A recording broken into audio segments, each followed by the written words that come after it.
Imagine being told by your English teacher that you are the weakest writer they've ever met in their whole and entire life. And if that was not enough, in the same year, you were told by your speech teacher, after giving you a D-, that he recommends, quote unquote, that you never speak in public and that you get a desk job. Hello and welcome to this episode of Teens Republic here on AnaedoTV. My name is Gwacham Chidiogo. This is that show where we talk about everything teenagers, the challenges they face, issues they have, questions here. We answer them, and here also we give them tools with which they can navigate around teenage. Please stay with us.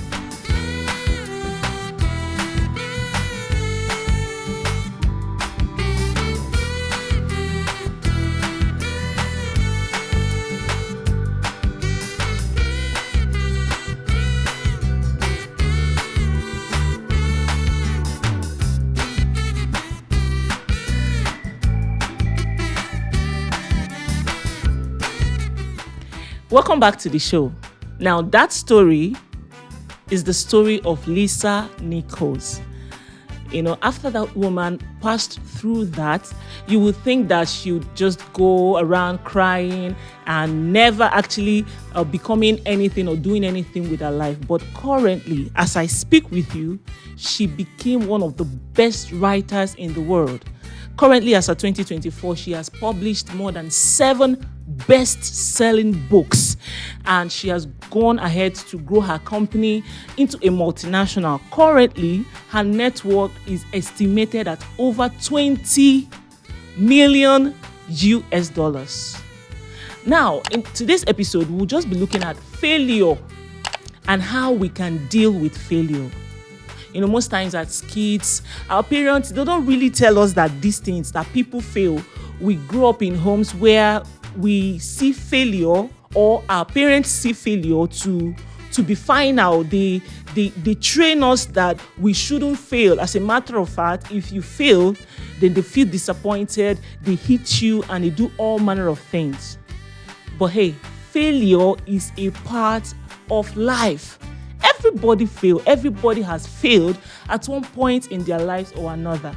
In fact, most successful people were successful failures. These are people that have failed, but they did something about the point they failed. They assessed the situation and they just went ahead with their lives to become successful. Now, currently, WAEC results was just released, and I saw a lot of teenagers, people were crying, especially, when you fail in mathematics and English language, you feel that your life is over. Especially when it's just you and a few people in your class. I spoke with someone earlier last weekend, and she said she's tired of life. She's just written WAEC after she did everything she did. After she studied, she still failed. Where is God? In fact, she doesn't want to do anything. Her life is over. And it took me time to tell her a lot of things. And those things I'm going to be sharing with you right now. So I want you to tell me in the comments, has there been any time when you failed? Has something happened to you before that made you want to quit and I'm just giving up and I'm not continuing again? Now, let's talk about the emotional feelings, what we feel when we fail. These things are real. Sometimes when you fail, you feel disappointed, especially when you know that you tried, that you did all you could. In the case of this girl that didn't make English and maths in WAEC, she studied. She really tried. So there's this emotion. You'd feel disappointed. You feel sometimes frustrated. Sometimes you feel very sad. Sometimes it can even get to depression where you keep asking questions. You just want answers. But you have to know that these feelings are natural and it's normal to feel that. I want you to allow yourself feel that. Do not suppress that. I want you to accept this feeling, acknowledge this feeling. But then after a little while, you have to bounce back. You have to understand that failing is an incident. It does not make you a failure. They are two different things. You are not a failure because you failed. Failure or failing is just an incident. Now, let's look at practical things we can do after we fail, because it's not in the failure or in the failing, it's the attitude, it's what happens after you have failed. Now, I know a lot of people, failure brings about fear. Let me give you an instance. Do you know that the first time I was asked to speak in public, I was actually asked to anchor a meeting. I chose to quit rather than speak. It was in a hotel. I worked in their restaurant. So it happened that every Monday they usually have this meeting where members of the staff would gather and they have a meeting with the management. So one of the management staff, he walked up to me where I was and he said, Chidiogo, you will be anchoring today's program. And I just looked at him in the face. I said, I'm not going to do that. And he said, why not? I said, I've not anchored any meeting in my life before and I don't know how to. He said, oh, well, I'm going to be seated right beside you and I'm going to be telling you what to do, what to say. You won't need to bother. But I was so scared. I did not want to. I was scared of people laughing at me. I was scared of making mistakes. I was scared of failing. I was so scared. And he insisted. So I went into the bedroom and in 5 minutes, I had to use the toilet more than 3 times. I was pressed. I was shaking. My hands were shaking. I was sweating all over. In fact, I had a mini panic attack. And when I went to wash my hand, I was looking at the mirror, this ring fancy mirror, hung in the wall.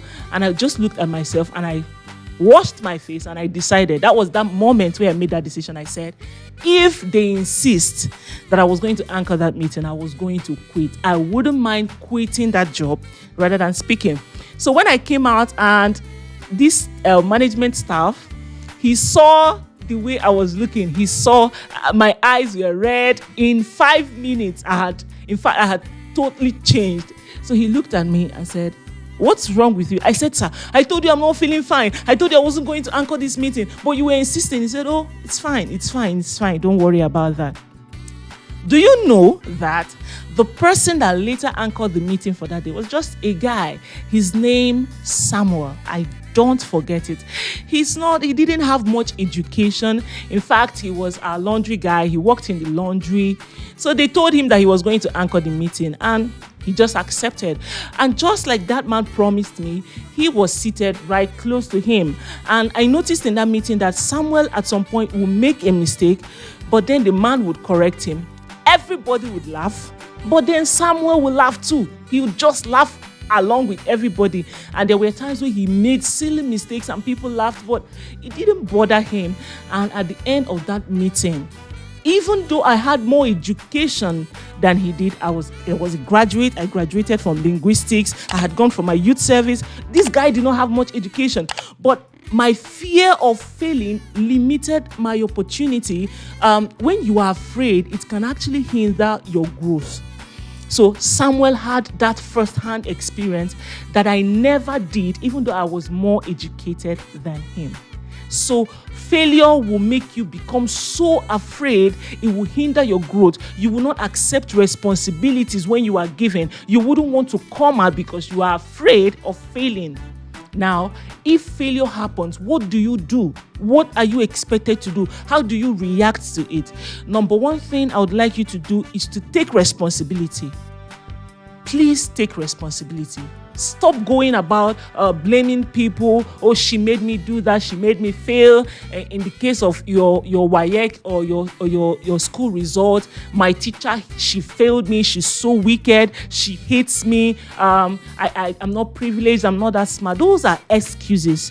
And people that make excuses don't really go far. If you want to be successful, then you have to ditch the excuse. After you fail, the next thing now to do is to step back and assess.